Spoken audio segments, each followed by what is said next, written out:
Welcome back, everybody. I can't believe I'm about to say this, but summer is slowly winding down.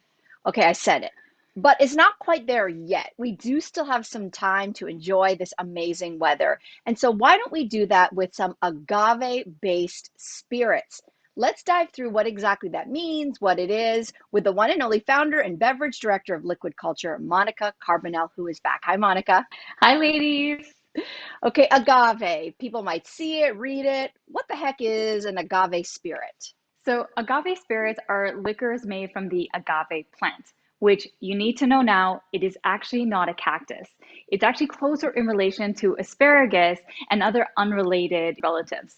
Some of the best spirits come from agave, and we're talking tequila and mezcal, which will be our main focus for today. But there are other agave spirits you may not have heard of, including sotol, bacanora, the blue agave spirit, which means that it is produced outside of Mexico, and pulque, just to name a few. Whoa, this is going to be good. Now, listen, Monica, I have been drinking quite a bit of tequila this summer, but there was a time in my life where drinking tequila felt like a punishment.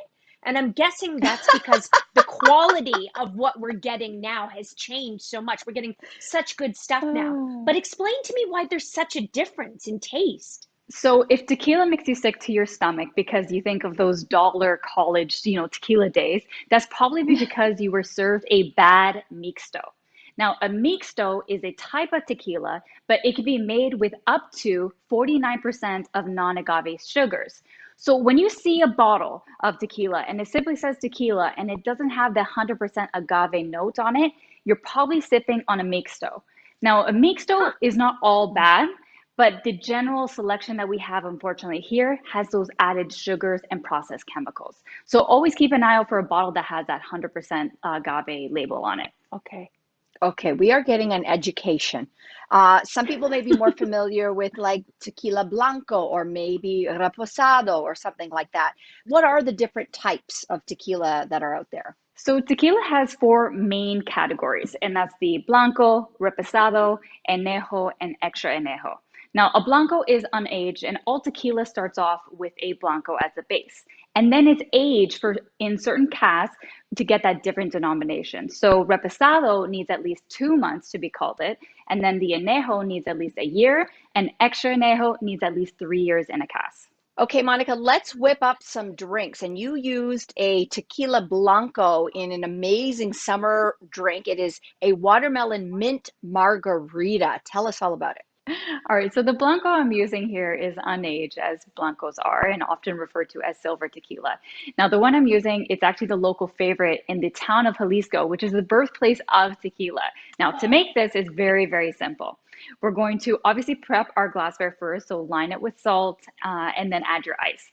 Then grab your shaker, muddle your watermelon and mint, and then add the rest of the ingredients, which includes tequila, the agave nectar or syrup, which you can easily find at the grocery store, and then freshly squeezed lime. Give that a nice shake and then pour into the glass here. That sounds so good. So, Monica, you've used a Reposado tequila in your take on a Manhattan that's especially summery. Tell us all about it. So to fit into that reposado category, it needs to be aged in French oak and white oak barrels. Now, this needs Mm. to be done for at least 2 months to up to 1 year.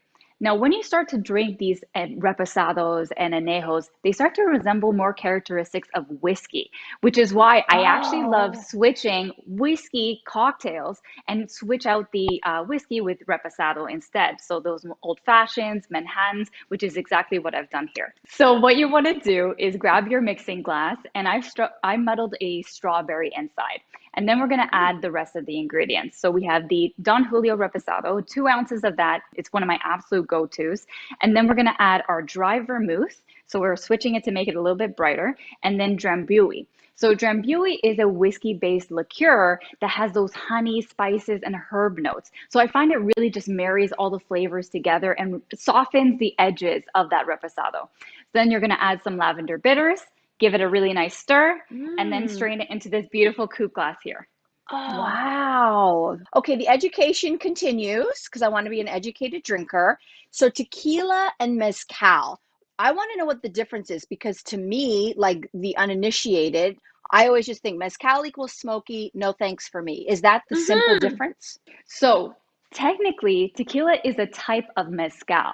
All right. And that's because mezcal can be made up with up to 50 different species of the agave plant, while tequila can only be made with Oh, one, and it's called the blue Weber agave. So, in addition, there's the cooking process that differentiates the two.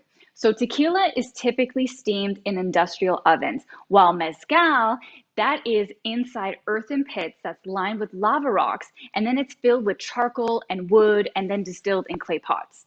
Then What? you have the fact that then you have the fact that mezcal is just grown in different regions in Mexico. So, and like I mentioned, terroir is a huge impact in what you're okay. getting. Oh, I love Wow. that. So you're going to get a different mezcal, just like a different bottle of wine. Like a Cabernet is going to be a different Cabernet. That's great. This is amazing. Now tell us about the mezcal cocktail that you've made for us. So, not all mezcals are actually equal. A lot of brands accommodate to the North American market, giving that smoky, aggressive palate that they think the market expects. The thing is, mezcal is so much more versatile from that. It includes herby to spicy, you can have tart to smoky, even savory to bittersweet. This is why I love mezcal kosh because it shows this very light, delicate, and vegetal side of mezcal that you may not be aware of. Now, one of my go-to cocktails for summer is definitely a julep, and one of the best ways to actually use these high in alcohol spirits. So what I've done is I grabbed my julep tin, muddle some fresh mint, and then we add the mezcal kosh, a little bit of coque americano, which for those of you who don't know, it's a wine-based aperitivo. I'm absolutely obsessed with this product, but if you don't have access to it, that's okay. Just use a Spanish dry vermouth or maybe a Lillet Blanc at your liquor store. And then just simply add a little bit of sugar, fresh citrus, top it up with a lot of crushed ice, and then some mint, and you got your julep. Oh my Ooh. gosh. I need to come over. Okay, Yeah. finally, mezcal. Because of the smokiness, or at least the perceived smokiness with it, some people, like me, for instance, can get kind of put off by it. So you say you've got something called a mezcal rinse instead. What is that, and how do we do it?